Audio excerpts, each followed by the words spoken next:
जय सूर्यदेव। आज के इस वीडियो में हम आपके लिए लाए हैं जीवन के हर कार्य में सफलता देने वाला आदित्य हृदय स्तोत्र हिंदी में। आदित्य हृदय स्तोत्र की रचना ऋषि अगस्त्य ने की है। जब युद्ध में चिंता करते हुए श्री राम रणभूमि में खड़े थे, उतने में ही रावण युद्ध के लिए उनके सामने आ गया। यह देखकर अगस्त्य मुनि श्री राम के पास गए और उनसे इस प्रकार बोले, सभी के हृदय में रमण करने वाले, बसने वाले हे महाभाव राम, यह गोपनीय स्तोत्र सुनो। इस स्तोत्र के जप से तुम अवश्य ही शत्रुओं पर विजय पाओगे। यह आदित्य हृदय स्तोत्र परम पवित्र और सभी शत्रुओं का विनाश करने वाला है। इसके जप से सदा ही विजय की प्राप्ति होती है। यह नित्य अक्षय तथा परम कल्याणकारी स्तोत्र है। संपूर्ण मंगलों का भी मंगल है।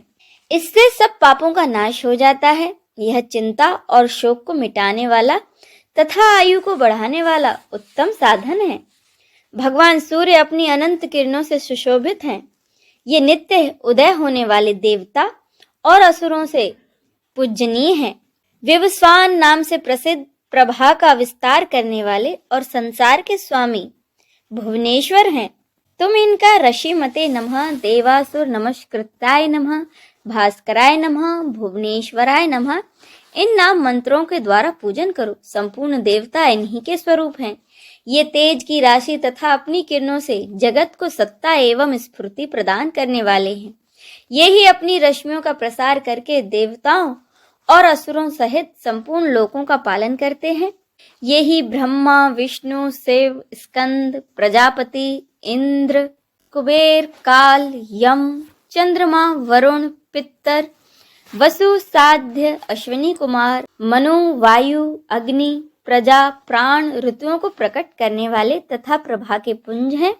इन्हीं के नाम है आदित्य यानी कि अदिति के पुत्र, सविता यानी कि जगत को उत्पन्न करने वाले, सूर्य यानी कि सर्वव्यापक, खग यानी कि आकाश में विचरने वाले, पूषा यानी कि पोषण करने वाले, भानु यानी कि प्रकाशक, हिरण्य रेता यानी कि ब्रह्मांड की उत्पत्ति के बीज, दिवाकर यानी कि रात का अंधेरा दूर करके दिन का प्रकाश फैलाने वाले, हरिद्वश्व यानी कि दिशाओं में व्यापक अथवा हरे रंग के घोड़े वाले, सप्त सप्ती यानी कि 7 घोड़ों वाले, मरीचिमान यानी कि किरणों से सुशोभित, शंभु यानी कल्याण के उद्गम स्थान, त्वष्टा यानी कि भक्तों का दुख दूर करने अथवा जगत का संहार करने वाले, मार्तंडक यानी कि ब्रह्मांड को जीवन प्रदान करने वाले, अंशुमान यानी कि किरण धारण करने वाले, हिरण्यगर्भ यानी कि ब्रह्मा, शिशिर यानी कि स्वभाव से ही सुख देने वाले, तपन यानी कि गर्मी पैदा करने वाले, अग्नि गर्भ यानी कि अग्नि को गर्भ में धारण करने वाले, अदिति पुत्र, शंख इसका मतलब है आनंद स्वरूप एवं व्यापक, शिशिर नाशन यानी कि शीत का नाश करने वाले, व्योमनाथ यानी कि आकाश के स्वामी, तमोभेदी यानी कि अंधकार को नष्ट करने वाले, ऋग्वेद, यजुर्वेद और सामवेद के पारगामी, घन वृष्टि यानी कि घनी वृष्टि के कारण, पिंगल यानी कि भूरे रंग वाले, सर्वतापन सबको ताप देने वाले, कवि त्रिकालदर्शी, विश्व सर्वस्वरूप महातेजस्वी, रक्त यानी कि लाल रंग वाले, सर्वभवोद्भव यानी कि सबकी उत्पत्ति के कारण, नक्षत्र, ग्रह और तारों के स्वामी, विश्व भावन यानी कि जगत की रक्षा करने वाले, तेजस्वियों में भी अति तेजस्वी, इन्हीं सभी नामों से प्रसिद्ध हैं सूर्यदेव। पूर्व गिरि उदयाचल तथा पश्चिमी गिरि अस्ताचल के रूप में आपको नमस्कार है। ज्योतिर्गणों यानी कि ग्रह और तारों के स्वामी तथा दिन के अधिपति आपको प्रणाम है। आप जय स्वरूप तथा विजय और कल्याण के दाता हैं। आपके रथ में हरे रंग के घोड़े जुते रहते हैं। आपको बारंबार नमस्कार है। सहस्र किरणों से सुशोभित भगवान सूर्य आपको बारंबार प्रणाम है। आप अदिति के पुत्र होने के कारण आदित्य नाम से प्रसिद्ध हैं। आपको नमस्कार है। उग्र यानी कि अभक्तों के लिए भयंकर, वीर यानी शक्ति संपन्न और सारंग यानी कि शीघ्रगामी सूर्य देव को नमस्कार है। कमलों को विकसित करने वाले प्रचंड तेजधारी मार्तंड को प्रणाम है। परात परम रूप में आप ब्रह्मा, शिव और विष्णु के भी स्वामी हैं। सुर आपकी संज्ञा है। यह सूर्य मंडल आपका ही तेज है। आप प्रकाश से परिपूर्ण हैं। सबको स्वाहा कर देने वाली अग्नि आपका ही स्वरूप है। आप रौद्र रूप धारण करने वाले हैं, आपको नमस्कार है। आप अज्ञान और अंधकार के नाशक, जड़ता एवं शीत के निवारक तथा शत्रु का नाश करने वाले हैं। आपका स्वरूप अप्रमेय है।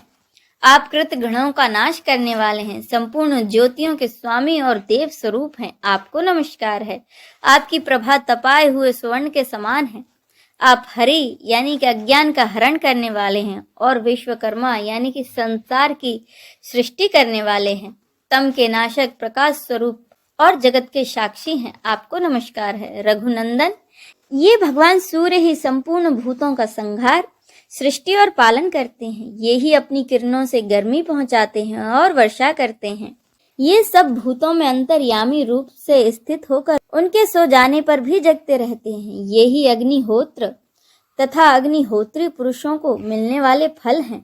यज्ञ में भाग ग्रहण करने वाले देवता, यज्ञ और यज्ञों के फल भी ये ही हैं।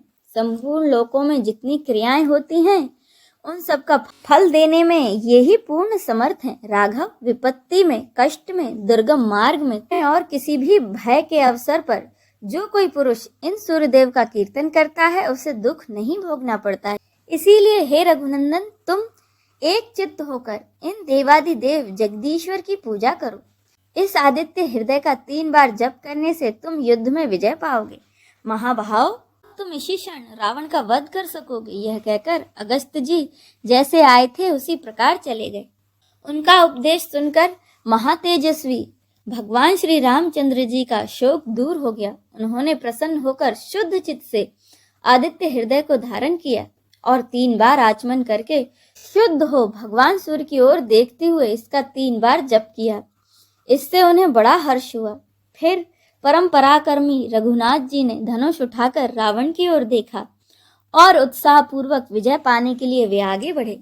उन्होंने पूरा प्रयत्न करके रावण के वध का निश्चय किया। उस समय देवताओं के मध्य में खड़े हुए भगवान सूर्य ने प्रसन्न होकर श्री रामचंद्र जी की ओर देखा और निशाच राज रावण के विनाश का समय निकट जानकर हर्ष पूर्वक कहा, रघुनंदन अब जल्दी करो। इस वीडियो में बस इतना ही। आपको वीडियो कैसा लगा है कमेंट करके जरूर बताइएगा। जय सूर्यदेव।